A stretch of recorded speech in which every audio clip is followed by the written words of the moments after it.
O ikinci bölek. Bu 3 yaşlıktan yukarı aşı çoğulap perep bu yaşta ketkiçi ya persek bulardı. 3 yaşlıktan 6 yaşlıkçı balla. Bir tal. 6 yaşlıktan yukarı balla 2 tal yedi. Demiş ki sanlar hem de 3 yaşlıkta 6 yaşlıkçı balla nispeten devletimizden tavsiye kılınan miktarı 150 mg aldı kayında etrafı boz buldu.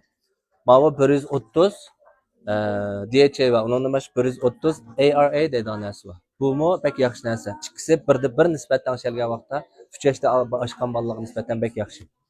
Annekin bunun terkibinde Shinjing var. Yamo var, Linji var. Bularning hammasi balalarning es tush qobiliyatini yuqori ko'taradigan, zehnin yig'olmaydigan ishlar uchun o'xshaydigan. İntamida pek yaxshi narsalar var terkib.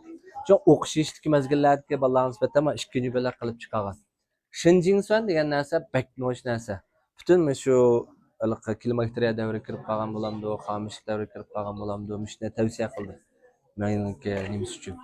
Hamda buni yaxshi bo'lgan bilan 3 yoshdan tuyan bolalarga davlatimiz tavsiya qilmoqlik uchun ma'noda yo'q. Ma'noda bor 3 yoshdan yuqori ishlaydiganlarga nisbatan. Chunki bolalarning hozir o'qish besim bek ig'ir bo'lgan ekan, mishni basanglar bo'ldi. Meni charchab ketgan, es tush qobiliyati nachar, zehni yig'olmaydigan, uyqusi yaxshi emas. Bilan singlim o'zimning singlisi. Kechida jo'lib uxlamaydi. 4-5 qitim jo'lib qo'pab ketadi. Urushab, so'qishab, shu shular kim bilan so'qishdik uxlaymiz. Rasman shu vaqirishib. Mush hozir 3 oyda işte. Gayet yaxshi. Jo'lmaydigan bo'ldi. Çoğum kere ayağında devam olarak kılıçmadan Güzelmiş. Belakmeyne divanlık faydası var deyişimizki sebep eder. DHA bo'lganlik uchun.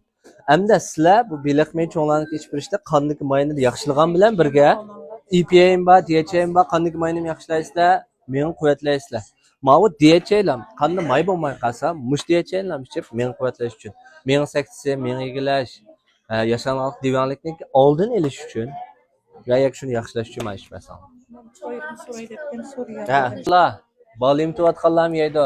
Hazır hamildallardaki çankı yuyu deydigan şibekçik. Balı qo'saqda qolgandan boshlab, mush balamni qanday qilsam yaxshi baqama, kelgusini qanday qilsam yaxshi yoritib beraman deydigan bisim, o'ylar bilan mush hamildorlarda xomushlik bekchik. Mushlarga bek yaxshi. Uning ustiga onadan bolaga bordi. Bola imtiyotgan mezgil oldi. 13 haftadan keyin boshlab yesanglar. 3 aydan keyin. 13 haftadan. 13 haftadan keyin sanırım.